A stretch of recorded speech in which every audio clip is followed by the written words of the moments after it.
간호사 국가고시 합격을 위한 대방열림만의 차별화된 최신 출제 경향 완벽 반영, 강의 경력 20년 이상 전문 베테랑 교수팀, 실제 출제 경향 위주의 단계별 맞춤 교재.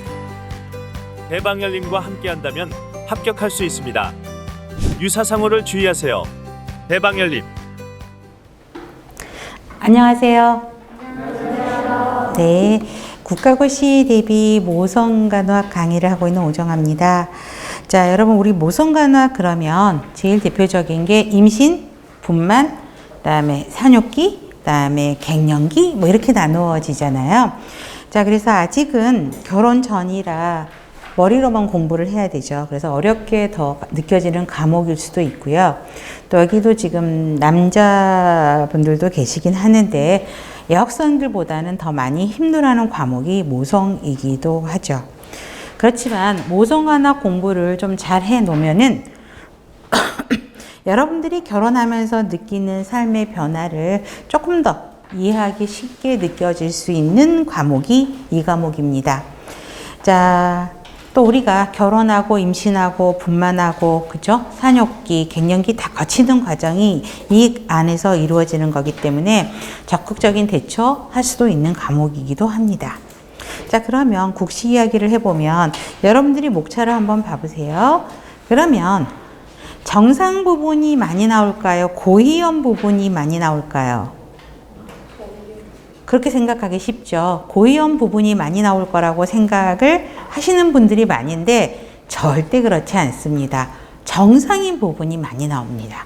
그래서 정상 인부간호, 그죠? 그다음에 정상 산부간호, 그다음에 산욕기 간호, 그다음에 우리 폐경, 갱년, 그쵸? 이게 전반적으로 좀 반수 정도가 이 정도로 문제가 나고 나머지는 이제 각각의 고위험에서 대표적인 질환들이 문제에 나온다는 것을 볼 수 있습니다.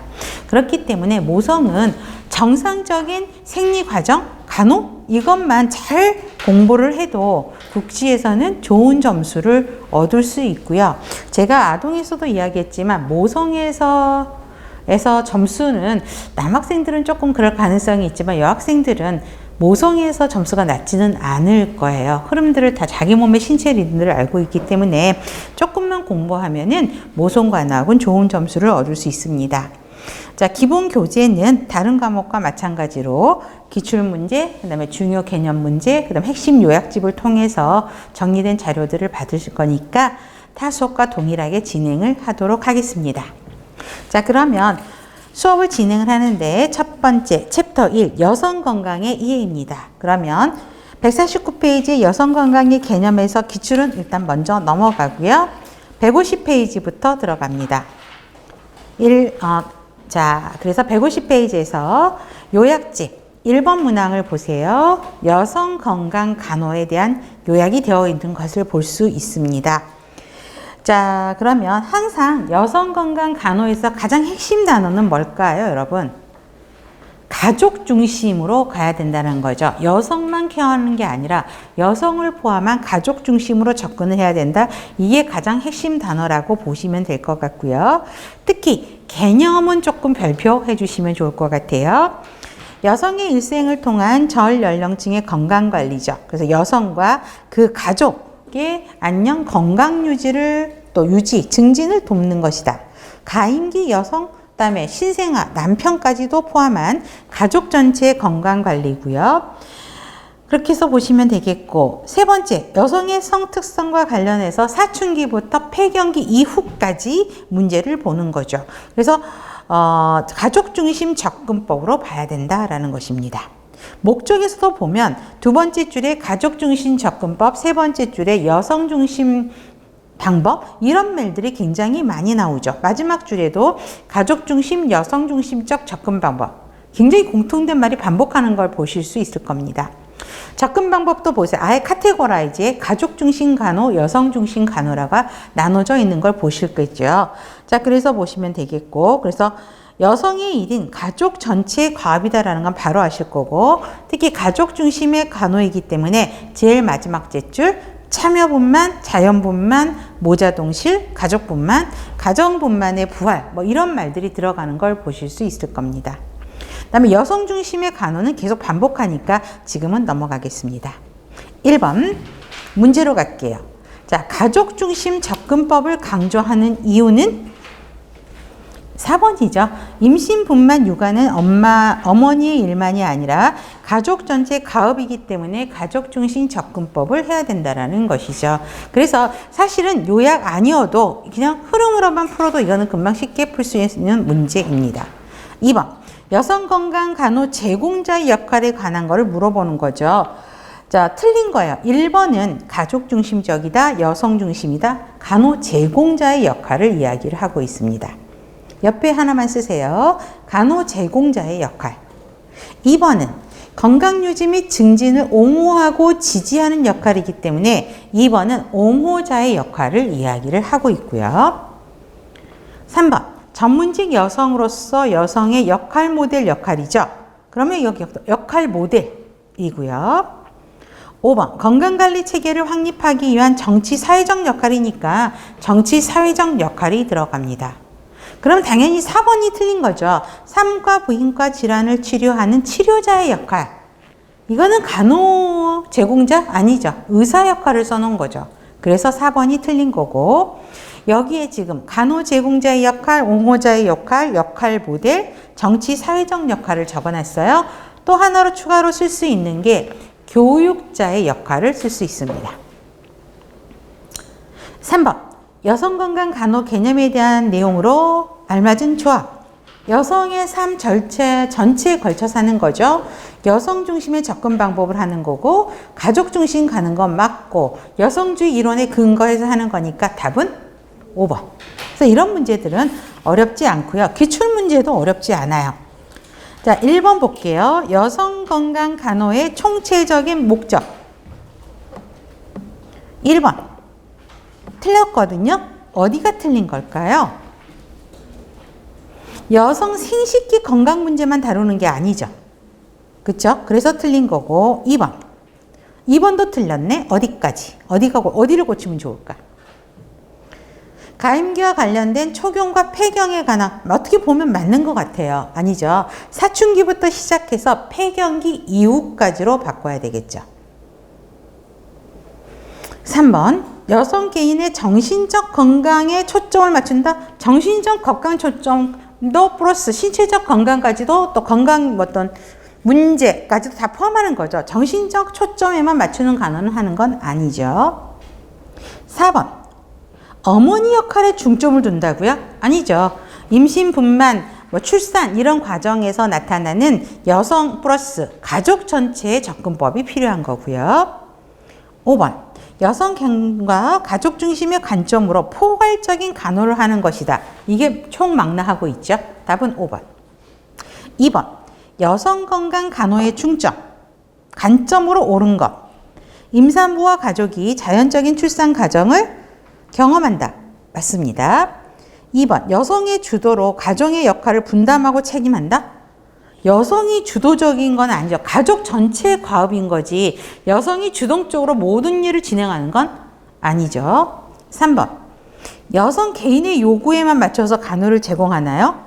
아니죠. 가족의 신체적인 그러니까 여성, 아동 그쪽 가족의 것도 다 포함해야 되고요. 출산하는 동안 여성을 가족 역할에서 제외하면 당연히 안 되겠죠. 완전 틀린 말. 의료인의 주도로 분만하면 더더욱 안 되는 말이죠. 1번. 3번입니다. 여성 중심 간호에 대한 설명이에요. 생식기 질환에만 초점을 둬요? 틀렸죠? 아니고. 전통적인 영양화를 중요시하는 것도 더더욱 아니고 수동적으로 반응하는 존재다? 말도 안 되죠. 자율적으로 의사결정하는 주체로 인식한다. 얘가 맞죠? 그 다음에 지배자, 피지배자의 관계? 말도 안 되지. 이런 문제만 나오면 너무 행복하지 않을까? 그쵸? 이거는 그냥 거저주는 문제라고 보셔도 돼. 이건 거 틀리면 절대 안 되지. 4번. 여성 건강 간호에 바라보는 여성에 대한 관점. 이것도 그냥 공부 안 해도 풀 수 있는 문제.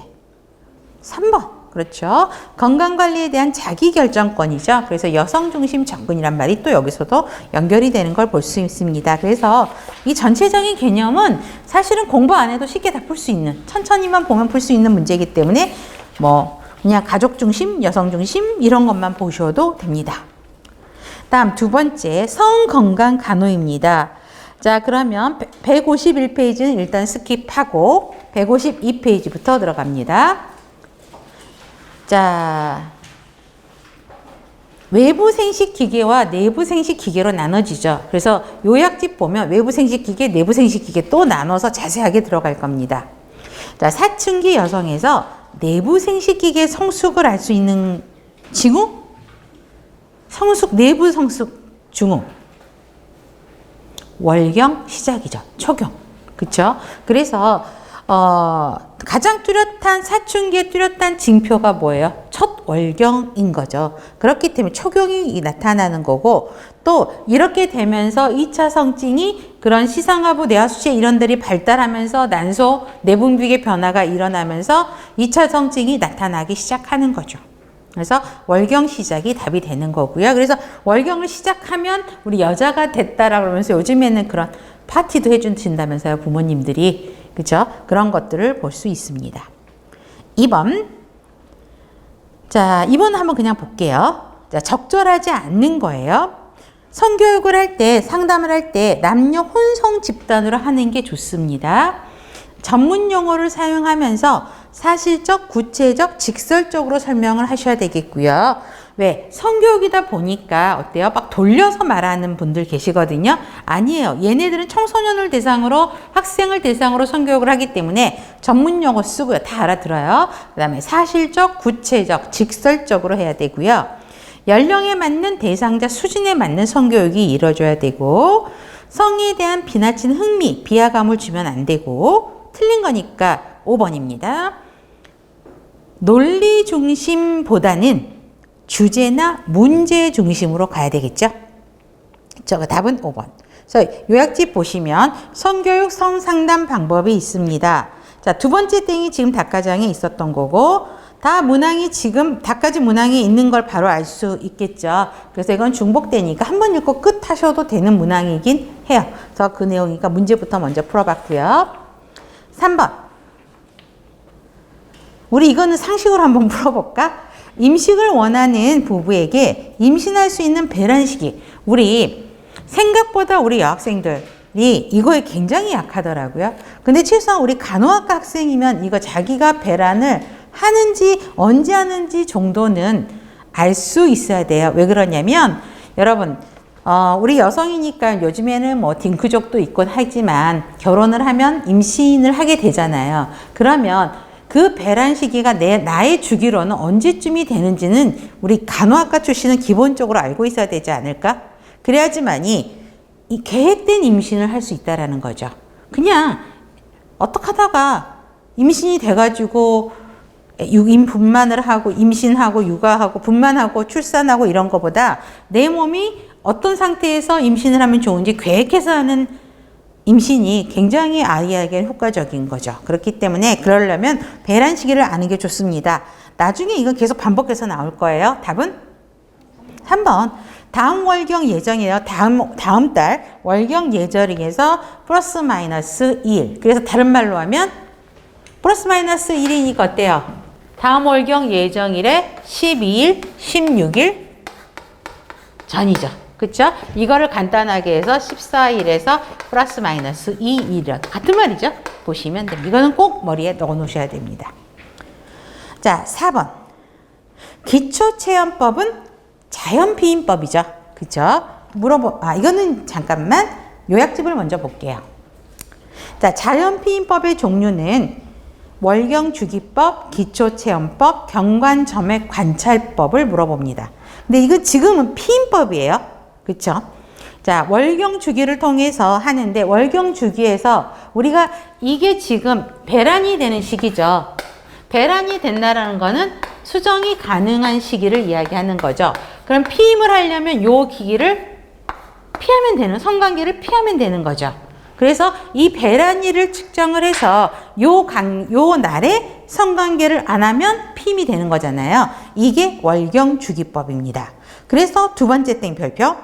다음 월경기에서 거꾸로 14일을 배란기로 보고 정자 생존 기간을 더해서 12일에서 16일 전에 성관계 안 하는 거. 이게 월경주기법입니다. 그런데 이거의 전제 조건은 뭘까요? 굉장히 레귤러 해야 돼요. 자기 월경주기가. 근데 이게 불규칙한 사람은 이걸 하기가 어려워서 실패할 확률이 굉장히 높습니다. 그래서 우리 여기 앉아있는 여학생들은 최소한 자기 다이어리든 뭐 핸드폰이든 거기에 자기 월경 주기 시작일을 한번 보세요. 그러면 자기가 28일 주기다, 30일 주기다, 40일 주기다 이렇게 나오는 거가 있거든요. 그래야지 그게 여러분들 우리 간호학을 공부한 학생으로서의 기본 자세가 아닐까라는 생각이 들어요. 자, 기초체험법이요. 자, 기초체험법은 배란을, 이게 이제 배란 시기죠. 이때 여러분 중요한 게 뭐지? 배란 시기에 체온의 온도 변화를 측정해서 금욕을 하는 방법이거든요. 자, 그러면 체온 변화야. 그러면 여러분 배란하기 전에는 어떻게 되지? 배란 전에는 체온이 여기 써 있잖아, 책에. 저온. 그쵸? 배란 전에는 저온. 배란 후에는 고온이 되죠. 그래서 체온 측정을 통해서 이렇게 된 상황에서 임신을 계획을 하면 이때 성관계를 하면 되고, 피임을 한다 그러면 이때 피하면 되는 거고. 무슨 말인지 아시겠죠? 피임이니까 그래요. 임신을 계획한다 그러면 이때 성관계를 해야 되는 거지. 배란식인 거를 확인할 수 있다라는 거죠. 자, 그래서 가임 기간을 확인한 후 3일간 금욕하고 하면 되는 거고. 자, 어떤 호르몬하고 관련되어 있죠? 이거는 배란 전은 어떤 호르몬이야? 에스트로겐. 그 다음에 배란 후에 임신과 관련되는 거는 프로게스테론 호르몬이죠. 이것도 기본으로 갖고 가요. 계속 나올 거예요. 두 가지. 그래서 기초 체온이 0. 뭐 1도씨 이상 올라가지 않아요. 0.2도, 0.3도, 뭐 0.3도, 0.4도, 0.5도 미만으로 올라가는데 프로게스테론의 호르몬의 작용으로 자, 저온에서 고온으로 올라간다. 그게 기초 체온법이에요. 자, 그런데 기초 체온에는 영향을 많이 줄 수, 변수가 많아요. 그게 뭐냐? 감염이면 열이 올라갈 수 있죠. 열나잖아, 우리. 그 다음에 과로하고 하면 열나고, 성교를 또 했느냐 안 했느냐에 따라서 열이 날 수도 있잖아요. 그 다음에 겨울에 전기 패드를 놓고 잤어. 그러면 체온이 올라갈 수 있죠. 그거를 파악하기는 어렵다고. 그게 체온 변화에 영향을 줄 수 있다라는 거죠. 그래서 그걸 거기에다가 그 그래프에다가 다 써요. 그래서 체온을 측정을 해서 온도 측정해서 이렇게 쓰잖아요. 올라가죠. 그러면 요때 뭐 감기 폐렴으로 아팠다라든가 이때 성교가 이루어졌다. 이런 거를 다 마킹을 하게 되어 있어요. 의료진이 보고 판독할 수 있게. 근데 이런 게 그러한 거를 일으키는 변수 중에 하나라는 거죠. 그다음에 경관점액 관찰법입니다. 경관점액 상태에 따라서 가임 기간을 확인을 해야 되죠. 두 번째 땡별표. 자, 배란 전후에 경관점액이 투명하고 양이 많아집니다. 경관점액은 나중에 다시 또 설명을 할 거예요. 일단 배란 전에는 양이 많고 투명하다. 꼭 기억하세요. 자, 그러면 4번 기초체온법을 물어봅니다. 1번은 당연히 틀렸지. 어디가 틀렸죠? 에스트로겐이 아닌 프로게스테론으로 바뀌어야 되고요. 배란 전에는 체온이 하강했다가 배란 시에는 체온이 올라가죠. 2번이 맞고, 월경 주기 중 배란기를 정확하게 예측하기는 어렵다라. 틀린 거죠. 정확하게 예측이 틀린 거예요. 어려워요. 체온이 상승할 때 성관계를 하는 방법이다. 임신을 계획하려면 이렇게 해야 되지. 근데 질문이 뭐야? 피임법을 물어보는 거지. 그럴 때 체온이 상승했을 때 성관계를 금하는 방법이다. 이렇게 들어가야 되겠죠. 그 다음에 감염, 과로, 성교 여부들은 기초체온의 변화를 주지 않는 요소가 아닌 주는 요소이다. 이렇게 바꿔야 되겠죠. 그래서 답은 2번입니다. 자, 5번. 피임법에 대해서 일반적인 상식을 많이 사실은 물어보죠. 이건 우리 일상에서도 피임은 해야 되는 일들이 많죠. 하다못해 요즘에는 CF 관계에서도 막 피임약 선전하고 이렇잖아요. 그래서 보시면 돼요. 자, 그래서 일단 가장 기본적인 거는 일시적인 피임법이냐 영구적인 피임법이냐를 먼저 구별을 하셔야 됩니다. 자, 일시적인 피임법은 먼저 경구 피임약이 가장 대표적인 거고 CF 광고에서도 경구 피임약 선정하는 걸 많이 보셨을 겁니다. 시험 문제도요. 경구 피임약이 제일 많이 나옵니다. 별표 머스트로 갑니다. 자, FSH가 무슨 호르몬일까? 한국말로. 난포 자극 호르몬. LH는 항체 호르몬. 그렇죠. 자, 이 호르몬 분비를 억제시켜서 자, 배란을 억제시키는 거죠. 자, 난포 자극 호르몬이 많아지고 LH 호르몬이 상승하게 되면 그다음부터 배란이 일어나거든요. 그래서 배란 피임이니까 어때요? 배란을 못하게 하는 거죠. 배란이 되면 임신이 되니까. 그렇죠? 그래서 배란을 억제시키는 기능이고요. 특히 세 번째 땡 별표. 난관 기능 방해, 자궁내막 경관 점액 변화로 착상을 방해하는 피임 효과가 있게 됩니다. 자, 장점은 약 잘 먹으면 효과 좋고요. 월경주기 조절도 가능하고 성생활하고 상관없이 사용할 수 있고, 단점은 이거 날마다 먹어야 돼요. 근데 우리 집에서 영양제 먹어도 맨날 잊어버리는 거 많지 않아요? 학교 갔다가 잊어버렸다 뭐 이런 거 많죠. 그런 일들이 이거는 꾸준하게 약 날마다 복용을 해야 되는 문제점이 있는 거죠. 자, 부작용을 보시면 자, 여기서 보면 이거 어떻게 다 외워? 그쵸? 이런 문제점이 있다 정도만 외우시면 되고요. 월경 많아지게 되고, 그 다음에 식욕, 피로, 우울 이런 것들도 있을 거고, 출혈 이런 것도 있다 보면 돼요. 그죠? 자, 절대금기냐 상대금기냐 중요한 건 아니고, 이런 질환이 있으면 먹으면 안 된다라고 보시면 되고요. 그냥 넘어가도 되고, 그러니까 정의에서 두 번째 땡, 세 번째 땡 기억하면 되고, 그 다음에 주의점을 기억하셔야 돼요. 이건 날마다 복용해야 된다는 거죠. 그런데 잊어버린 일이 많아요. 그쵸? 아침에 먹어야 되는데 지금 생각났어. 그럼 12시간 이내다 그러면 지금 바로 먹고 다음날 예정대로 먹고, 12시간 넘어갔어. 마찬가지예요. 즉시 복용 후 다음 정제도 그 다음날 먹으면 되는 거고요.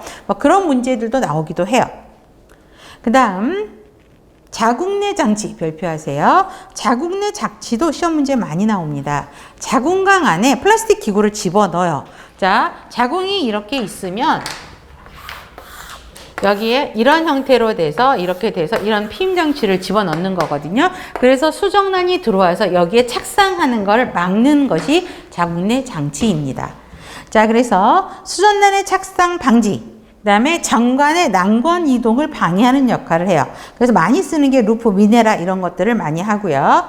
자, 장점은 이거는 일시적일 수도 있고 일시적이라는 건데, 여기서 지속적인 피임법이라는 거는 이거 한 번 넣으면은요 3년에서 5년 정도 쓸 수 있거든요. 그러니까 한 번 넣어놓고 잊어버렸다가 나중에 교환주기 지났을 때 체인지 하시면 되는 거거든요.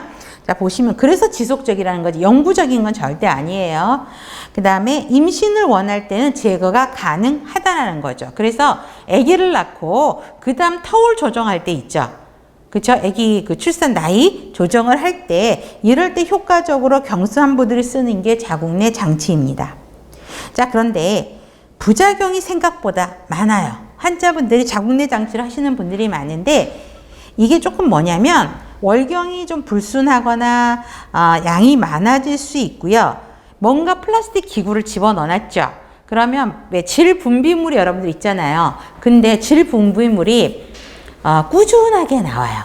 그래서 겨울은 그래도 괜찮은데 여름 같은 경우는 속옷 입고 있어 막 더운 데다가 질 분비물이 막 계속 끈적끈적하게 막 많이 나온단 말이에요. 그래서 이거를 쓰시는 분들은 왜 그거 이제 팬티 속옷만 입고 다니기는 불편한 거, 팬티 라인이라도 뭔가 붙여야 되는 거, 무슨 말인지 아시겠죠? 그런 게 있고, 뭔가 플라스틱 기구를 집어넣어놨기 때문에 허리 통증을 호소하시는 분들이 굉장히 많아요. 그래서 그런 단점들을 좀 보시면 될 것 같아요. 그래서 월경불순, 과다, 하복부 불편감, 뭔가 집어넣어놨으니까 염증성 질환들이 나타나게 되죠. 그래서 골반염증, 세균성 질염, 외울 필요 없어. 염증이 동반이 되겠구나. 이 정도로만 생각하셔도 되고, 요통은 기억하셔야 돼요. 그 다음에 진불미물이 많아진다라는 거. 천공, 자궁이 임신 안 해도 돼. 이런 거는 그냥 흐름으로만 보셔도 되죠. 그 다음에 패서리 다이아프램은 고무마개예요. 그래서 고무마개를 자궁 경부에다 넣어서, 그쵸? 정자가 경관 안으로 들어오지 못하러 맞는 고무마개를 패설이라고 이야기를 합니다. 자, 근데 장점은 내가 이걸 집어넣으니까, 집어넣고 내가 피임하면 되니까 뭐라 그러지? 남자친구, 남자라 그러나? 하여튼 그 사람의 허락을, 동의를 구할 필요 없죠. 내가 하면 돼. 그래서 주도권이 있다라는 거고. 자, 단점은 경부 사이즈가 다 달라요. 여러분들 사이즈를 다 달라. 그렇기 때문에 자기 경부에 맞는 사이즈를 선택을 해야 되고요. 그 다음에 그거를 넣기까지는 연습이 조금 필요하다는 거. 그 다음에 뭔가 집어넣으니까 당연히 악취나는 분비물, 악취난다라는 건 뭐야? 감염의 증상이잖아요. 그렇기 때문에 이런 문제점이 있을 수 있겠구나 라고 보시면 됩니다. 질외 사정법은 우리 남자들이 하는 거죠. 사정하기 전에 음경을 질에서 빼서 밖에다가 사정을 하는 거를 이야기하죠. 근데 이거 생각보다 쉽지 않습니다. 단점, 실패 가능성이 굉장히 떨어지게 돼요. 그 다음에 약간의 정액이라도 우리 질 안으로 들어오게 되면 임신 가능성이죠. 걔가 운 좋게 딱 수정이 돼버릴 수도 있잖아요. 그렇기 때문에 성공률은 굉장히 낮습니다. 그 다음, 그러니까 실패 가능성이 높은 거죠. 그쵸? 그 다음에 살정제. 죽이는 거죠. 그쵸? 그래서 정자를 죽이는다는 이야기예요. 그래서 약화시켜서 경자가 들어오지 않도록 하는 거. 그래서 삽입이 간편하고 좋아요. 단점, 삽입 시간 조절이 필요한다. 그 다음에 살정제를 넣기 때문에 질점막이 자극이 돼서 질점막 손상이 올 수도 있다. 흐름으로 보셔도 되고요. 콘돔은 일반적으로 많이 아실 거예요. 음경에다가 성교 전에 씌워서 정자가 질 안으로 들어가는 걸 맞죠. 피임 효과 좋고 인체에 무효하고 가격이 저렴하고 성병 예방 효과도 좋습니다. 단점은 벗겨질 수도 있고 찢어질 수도 있는 거죠. 그 콘돔이 불량한 거. 그쵸? 보시면 되고요. 그 다음에 누바링이요. 부드럽고 투명한 링인데 이거를 질 안에 한 달에 한 번 정도 질 안에 넣습니다. 그리고 3주간 질 내에 있으면서 피임 효과를 있고요. 그 다음에 3주 지나면 한 번 빼요. 빼면 1주는 뭔가 없는 상태에서 질이 깨끗하게 보존이 되겠죠. 쉬는 시간을 갖는다라는 거죠. 그래서 한 달에 한 번씩 넣고 3주 뒤면 뺐다가 1주 쉬고 다시 넣는 거. 이게 누바링이라고 이야기를 하고 있고요. 이거는 내 처방을 받아야 돼요. 그래서 약국에서 구입을 하는 것이고. 그 다음에 피하 이식법. 자, 피하 이식법은 황체 호르몬 동그라미, 황체 호르몬이 담긴 튜브를 팔의 피하에 이식을 하게 됩니다. 그래서 날마다 이 호르몬이 나오게 해서 피임을 하는 방법입니다. 3에서 5년간.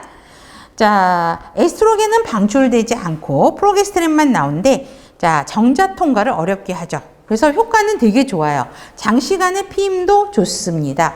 그리고 스탑하면 바로 임신도 가능합니다. 근데 뭔가 피부에다가 집어넣잖아요.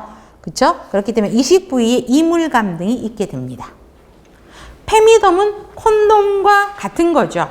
콘돔은 남자들이 쓰는 거라면 페미돔은 여성들이 쓰는 게 페미돔이죠.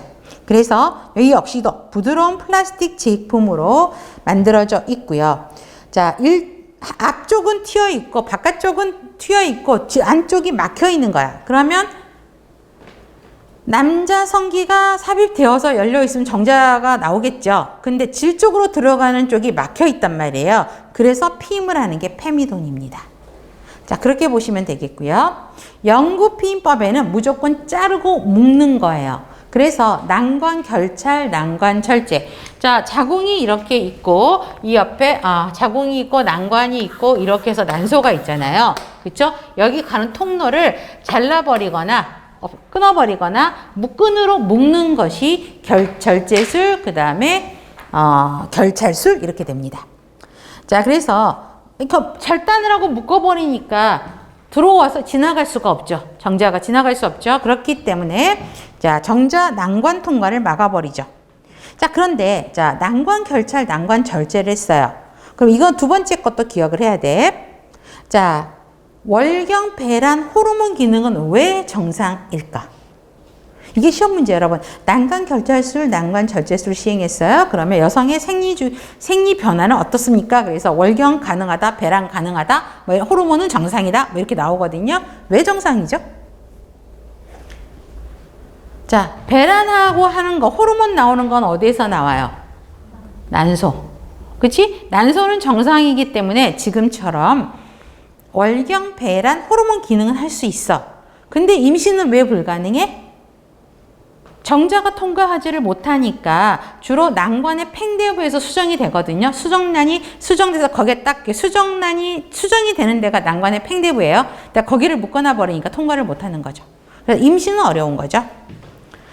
자, 장점은 이렇게 보셔도 되고 피임 효과 좋습니다. 네, 결찰술은 묶는 거니까 그래도 풀면 돼요. 절제술은 복원하기 어렵겠죠. 그렇죠?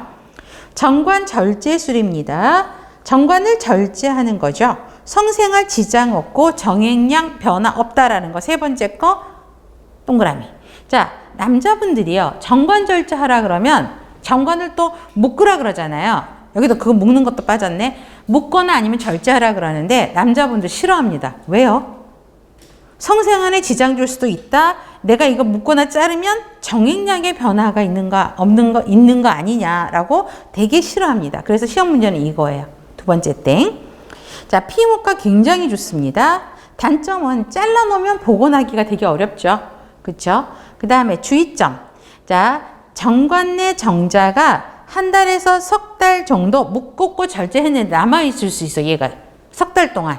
그렇기 때문에 수술했으니까 바로 성관계 피임 되겠구나. 오류입니다. 절대 그거 하시면 안 돼요. 그래서 그러니까 2회 지속적인 점액 검사에서 정자가 발견되지 않을 때까지는 다른 방법의 피임이 필요하다라는 거죠. 그래서 뭐 2번 검사다 뭐 이런 건 안 해도 되고 한 100일 기준으로 생각하세요. 그 정도까지는 그 안에 남아있는 정자가 살아있을 수 있기 때문에 다른 병행할 수 있는 피임 효과, 피임 방법을 같이 사용하면 좋다. 이렇게 외우시면 됩니다.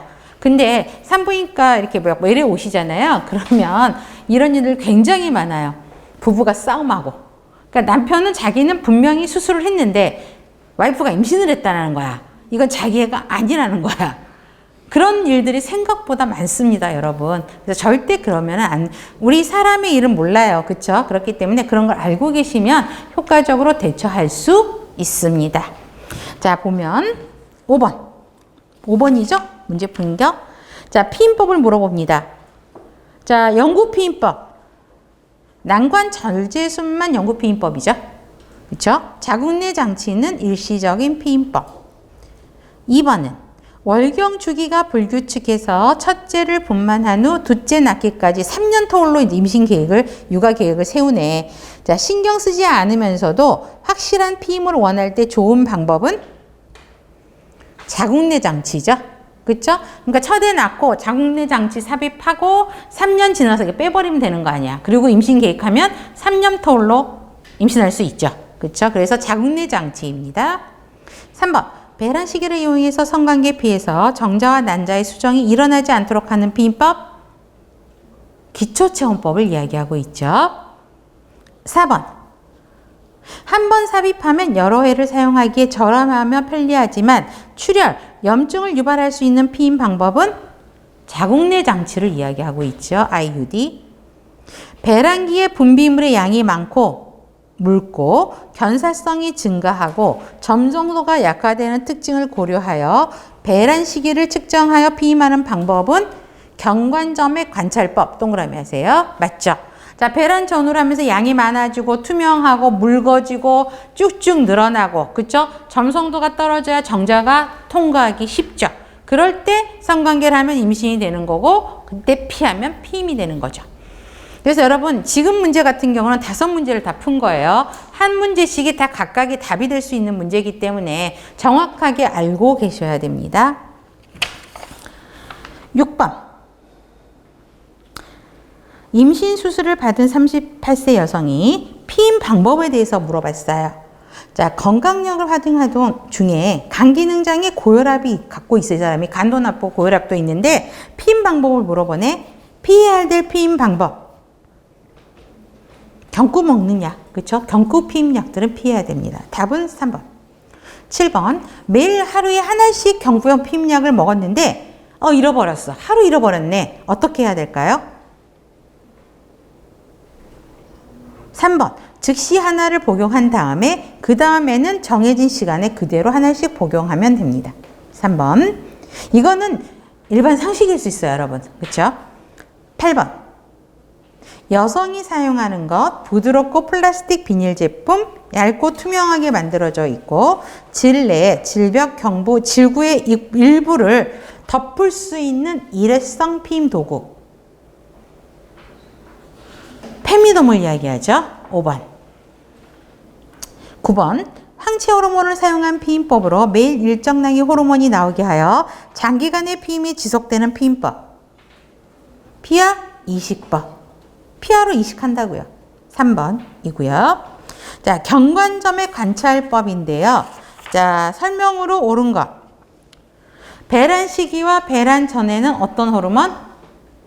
에스트로겐. 배란 후로에는 프로게스테론. 그래서 에스트로겐, 프로게스테론 순서를 바꾸시면 돼요. 근데 외워야 돼. 중요해. 배란일을 중심으로 점액이 증가했다가 감소하는 기간을 전후로 가임기가 되죠. 그렇죠? 그러니까 점액이 증가할 때 성관계가 이루어지면 좋죠. 2번이 맞고, 월경 시작 전 점액이 많아지는 가임기가 뭐지? 배란 시기를 물어보는 거죠. 7에서 10일이 아니라 아까 14에서 플러스 마이너스 2일. 이때가 지금 가임기가 되는 거고, 그게 배란 시기인 거고요. 배란 후에 미끈거리는 달걀 흰자 같은 분비물이 나온다. 배란 후에 나오는 게 아니라 배란이 가까워져 올수록, 그쵸? 달걀 흰자 있잖아. 느낌 하얀 투명하고 미끈미끈한 그런 것들이 나오게 되죠. 배란 시에는 경관 점액 점송도가 증가하면, 여러분 저 보세요. 점액이 점송 끈적끈적한 게 점송도가 증가하면 정자가 통과하기 쉬워요? 어려워요? 어려워요. 점송도가 이렇게 묽어야지 그 빈 구멍을 타고 정자가 지나가는 거거든요. 그렇기 때문에 배란할 때는 점송도가 증가하는 게 아니라 감소해야 그 구멍으로 정자가 지나가서 임신할 수 있다는 겁니다. 답은 그래서 2번.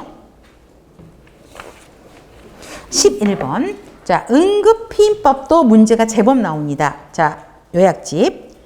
자, 응급피임법은 성교 피임법을 이야기하고 있는데, 자, 목적 보세요. 계획되지 않는 성교, 피임 실패, 불확실한 피임법 사용, 성폭력으로 불시의 성행위가 이루어졌을 때 임신을 방지하기 위해서 응급피임을 하게 되죠. 자, 강력한 폭발적인 호르몬의 노출에 의해서, 자, 지금부터 별표, 배란을 지연하는 거예요. 배란이 되면 임신이 되는 거니까 배란이 되지 않도록 하는 거.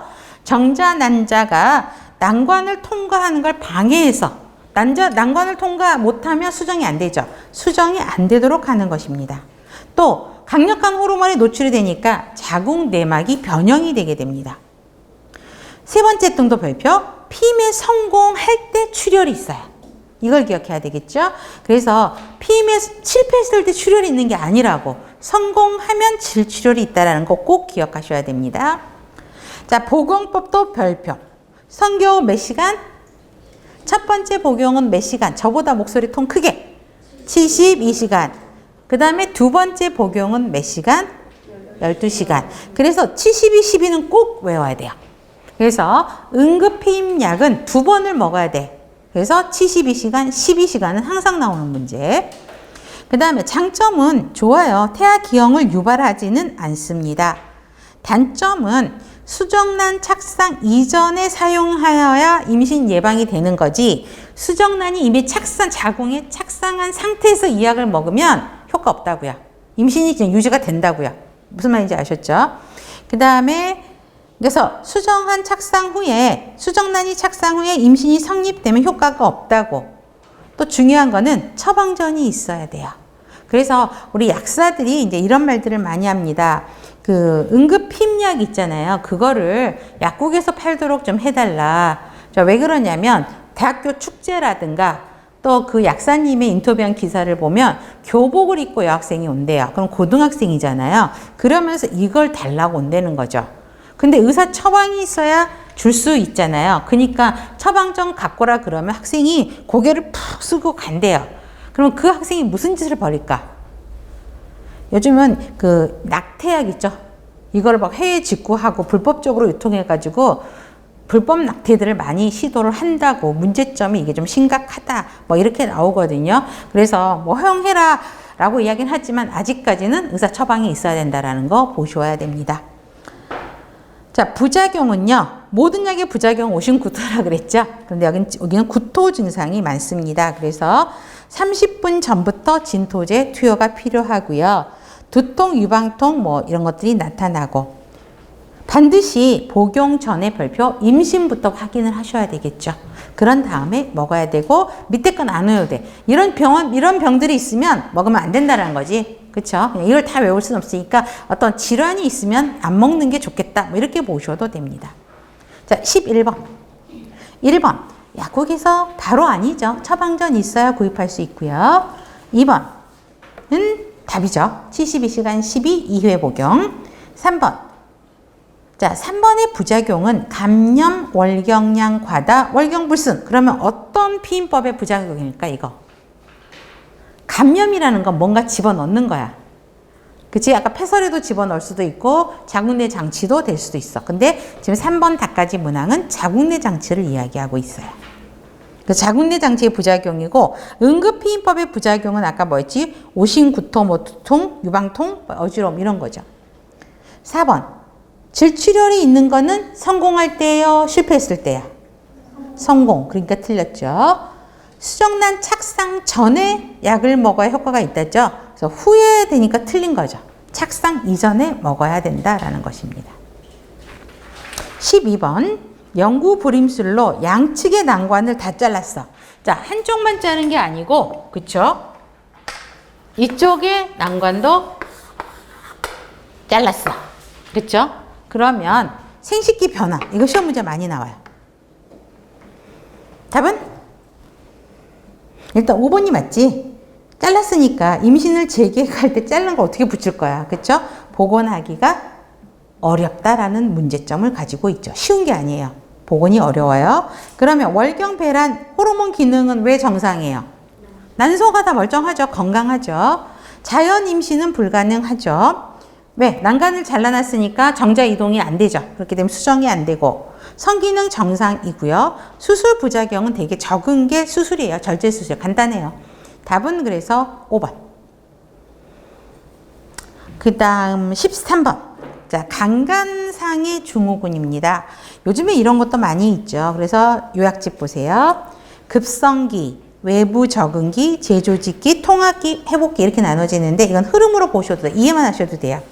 급성기는 강간 일어난 며칠간, 몇 주간 지속되는 걸 급성기라고 하죠. 그러면 어때요? 쇼크 먹었죠? 무섭죠? 불안, 수치심을 섞는 급성기입니다. 그래서 그런 증상들이 공포, 불안, 부정, 혼돈 이런 것들이 나오고 당연히 잠도 못 자겠죠. 그래서 이런 통증 경험도 경험하죠. 근육 긴장, 통증, 과다호흡, 뭐 소화도 안 되고 토할 것 같고 그쵸? 이건 금방 아실 거고 외부 적응기예요. 이 시간이 지나면 조금 이제 지나서 놀랍고 무섭고 공포스러운 기록들이 조금 정리가 되면 외부 적응기로 갔는데 겉으로는 멀쩡한 것 같아요. 그렇죠? 그러나 심리적으로는 조금 부인 단계라고 말하기를 싫어해요. 숨기려고 하지. 자, 극심한 불안 상태 겉으로는 그러니까 진정된 상태처럼 보는데 속으로는 불안해요. 그래서 진정한 상태가 자기가 스스로 부정하고 억압하라는 형태에 의해서 겉으로는 진정한 것처럼 보인다고요. 표현을 안 할 뿐이에요.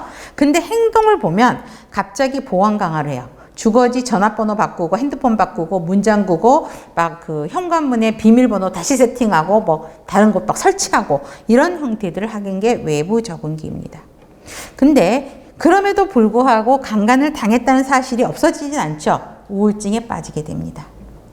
재조직기는 현실에서 변화를 시도하고 안정을 취하는 단계고 서서히 자신의 새 출발을 위해서 노력하는 단계.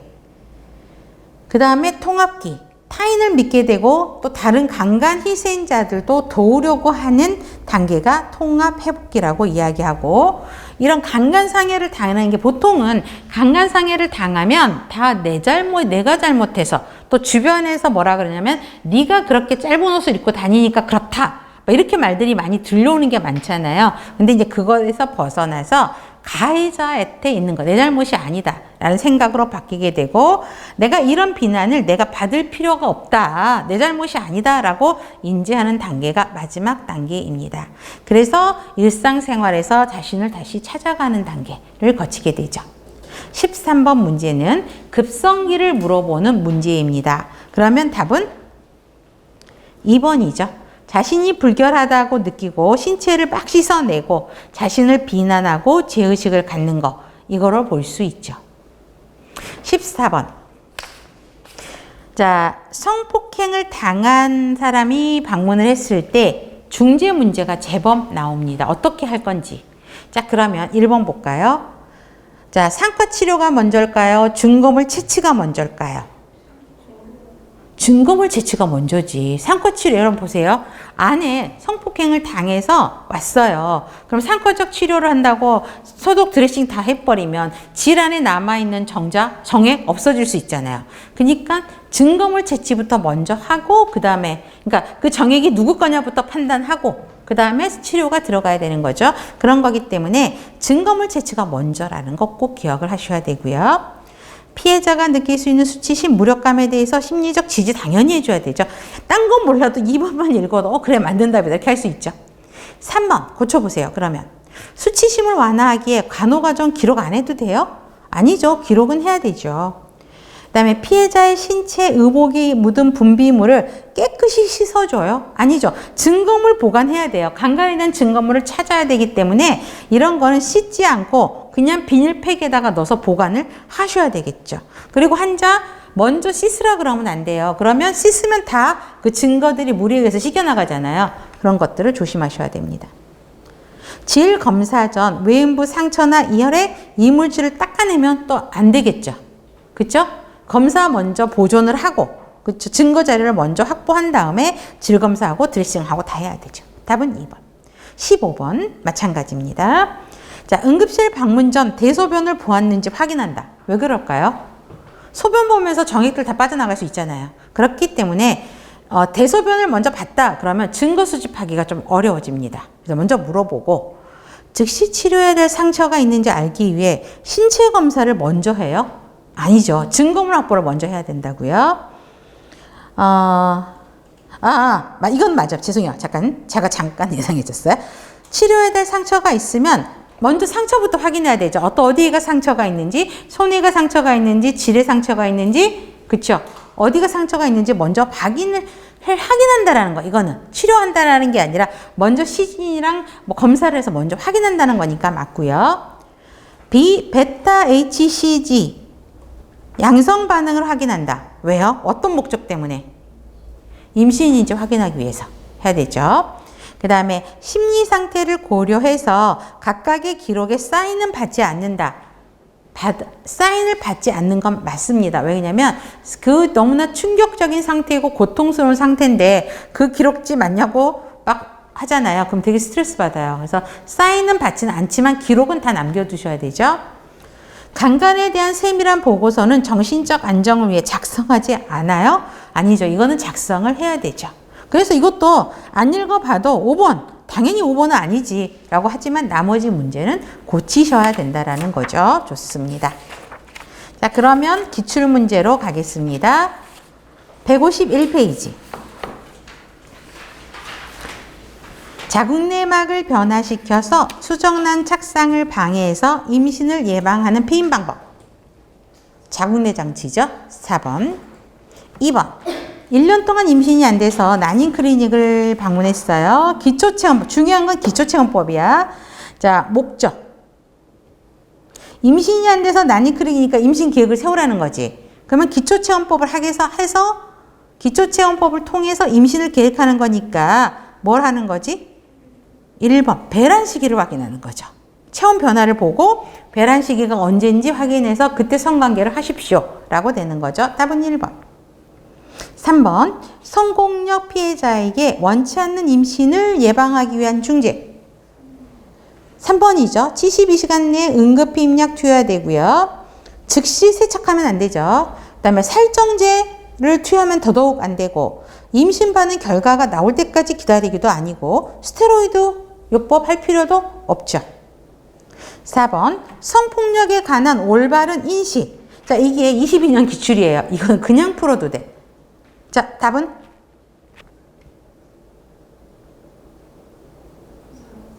그치, 4번. 그쵸? 타인의 성적 자율권을 침해하는 폭력이라는 거죠. 자, 젊은 여자에게만 일어난다? 이건 환상이지. 그렇죠? 여러분 최근의 뉴스에서도 60대 남자가 85세 치매 노인을 찾아가서 성폭행했거든요. 젊은 여자에게만 일어나는 거 아니에요. 나이 든 어르신도 일어날 수 있고요. 부부 간에는 성폭력 성립되지 않아요? 아니에요. 부인이 거절하는데 덤벼들면 이것도 폭력이에요. 그래서 부부 간에도 성폭력은 성립이 됩니다. 그다음에 성폭력은 낯선 사람에 의해서 이루어지는 것보다는 주로 가까운 사람들에 의해서 많이 이루어지죠. 그래서 여러분들 왜 가정에서도 뭐라 그러지? 새아빠에 의해서 딸이 성폭력 당하고 계속 코오는 뉴스들 굉장히 많이 매스컴에서 접하실 겁니다. 사촌 오빠 이런 것들. 그래서 보시면 되고요. 가해자의 폭행과 피해자의 강한 저항이 있어야 된다. 저항할 수 없는 상황도 있단 말이에요. 근데 저항이 없다고 할 수는 없어요. 저항이 반드시 있어야 되는 건 절대 아니라는 거 보시면 됩니다. 5번 응급실에 온 성폭력 피해자에 대한 중재. 피해 당시 이부소는 폐기하는 게 아니라 보관해 놓으셔야 되죠. 그래서 깨끗한 그 보관 수집 자료 있어요. 거기에다가 다 담아서 증거로 보존하셔야 됩니다. 폐기 아니에요. 그 다음에 2번은 당연히 틀렸지. 성폭력이야. 근데 공개된 장소에서 검지하고 상담하면 나 같으면 도망가겠다. 그쵸? 그렇기 때문에 피해자 신분이 노출되지 않게 프라이버시 보호해주고 비공개적인 장소에서 해야 되겠지. 상해 정도를 사정하고 구체적으로 기록한다? 당연히 맞는 거고. 감염 예방을 위해 검진 전에 씻게 한다고요? 절대 먼저 씻으면 안 돼요. 증거 보관이 안 돼요. 자, 증거물 수집은 피해자의 동의가 필요 없다고요? 아니에요. 반드시 피해자 동의도 받고 보관을 하셔야 되는 거죠. 그래서 답은 3번. 그래서 성폭력 문제는 기본 상식으로도 우리 충분히 풀 수 있는 문제고 피임법에 대한 종류, 그 다음에 특성 이거는 반드시 기억을 하실 필요가 있습니다. 네, 그러면 잠깐 쉬었다가 진행하겠습니다.